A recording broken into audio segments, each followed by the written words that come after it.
Why the new NBA COVID-19 playoffs will be a total flop. Subscribe to the channel and comment down below saying I subscribed to enter this month's shoutout giveaway. As we enter the COVID-19 playoffs, nearly every team is sending out handwritten invitations to what promises to be a bumpy bandwagon joyride. Here are the 4 franchises that will disappoint us deeply in the following playoffs that will lead to them being a flop. The Boston Celtics.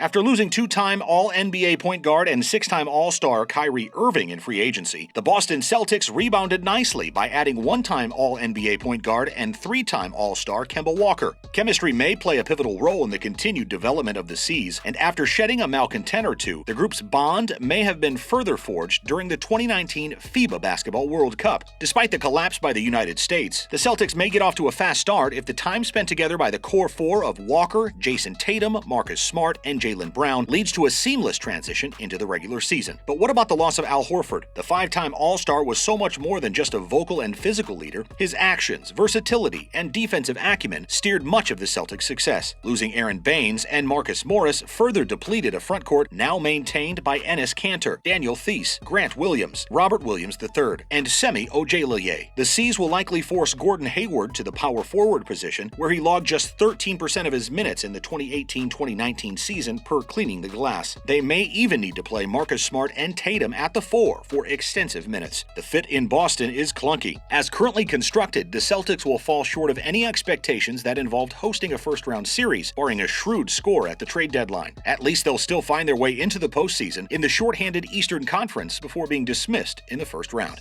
Boston was a surprise team with Wick and Danny that took the chance on trading for me.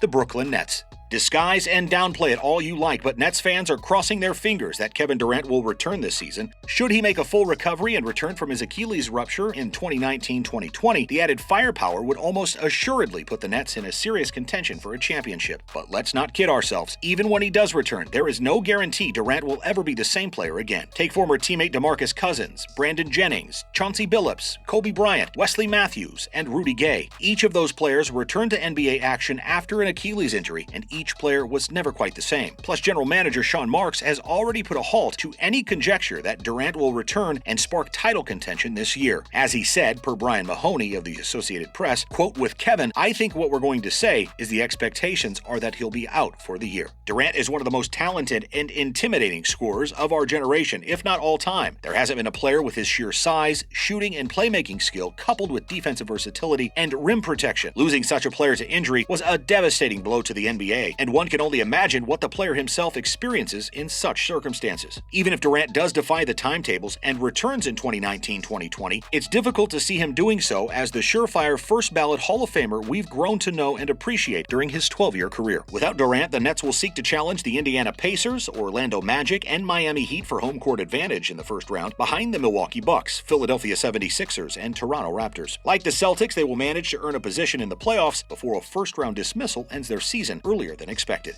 You coming back this year? No, I mean, for now, I'm just chilling, man. I'm just taking the day at a time. I'm not expecting to play at all. The Los Angeles Clippers. It's championship or bust for both teams in Los Angeles, and the Clippers have their work cut out for them. With just 2 guaranteed seasons on the contracts of Kawhi Leonard and Paul George, they need to begin earning goodwill as soon as they can. While the allure of playing in Los Angeles may be enough to host George, who grew up in the area, panic could ensue should they fall short of expectations. Though the Clippers carry a wealth of talent, MVP-caliber players like Leonard and George, in addition to a solid supporting cast, health and a horrifying Western Conference will de-accelerate their championship hopes. Leonard played in just 60 games during the 2018-2019 season, which was enough for the Toronto Raptors to win 58 games in a weak Eastern Conference. How many games can the Clippers win should he take the load management approach once again? Would it be enough to earn home court advantage through the first 2 rounds? For those who anticipate Leonard pushing himself harder this season, examine the relatively significant and visible limp he played through en route to his second championship. The other MVP candidate has his own share of health concerns after undergoing surgery on both a torn labrum on his left shoulder and a torn tendon in his right. ESPN's Ramona Shelburne reported George is targeting a November return after sitting out a preseason and all of October. When he's back on the floor, he will resemble the MVP caliber player who shot 45% from the field and 40% from three-point range before the All-Star break, or the worn-down contributor who shot 40% and 33% after it. Both players should be fully healthy and ready to go to the distance by postseason. Regardless Regardless of their seeding, they should have enough to challenge in the West, but will ultimately fall short to established contenders such as the Houston Rockets, Golden State Warriors, and quickly ascending Denver Nuggets. A disappointing finish could put both George and Leonard on trade watch as they head into the final seasons of their brief contracts.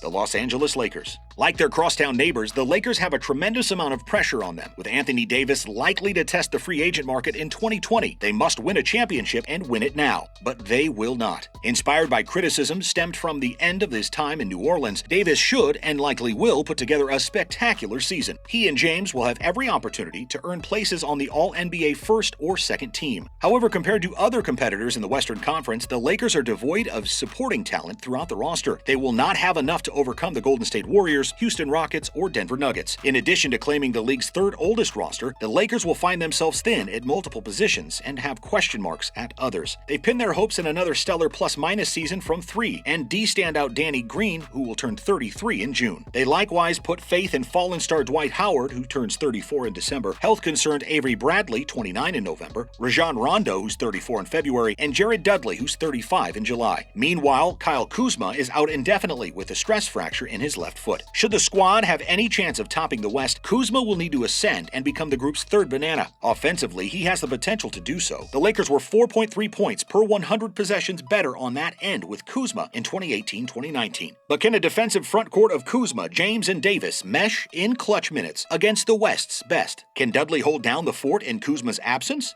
Will little or no cap space or picks other than a $1.75 million disabled player exception, the Lakers have no means of adding additional talent. The most they can hope for is a veteran addition on a minimum or near minimum contract. For example, buyout candidate Andre Iguodala could become a significant reinforcement. However, the Memphis Grizzlies would be wise to wait until December 15th before making any decisions about Iguodala's future, as that's when players signed this offseason become eligible for trades. They could then seek to recoup something from their 2015 Finals MVP. Why would they buy him out for nothing? The Lakers have a star-heavy group capable of going deep in the playoffs, but they need a lot of luck to surpass teams in the West that are deeper, younger, and bereft of the drama and expectations that will follow them all season. This brings us to the end of our video. I hope you enjoyed it. Hit like if you did, and don't forget to subscribe to our channel so that you don't miss out on any of our videos in the future. Also, watch the 2 videos on your screen because I'm sure you'll love them. With that, I'll see you in the next video.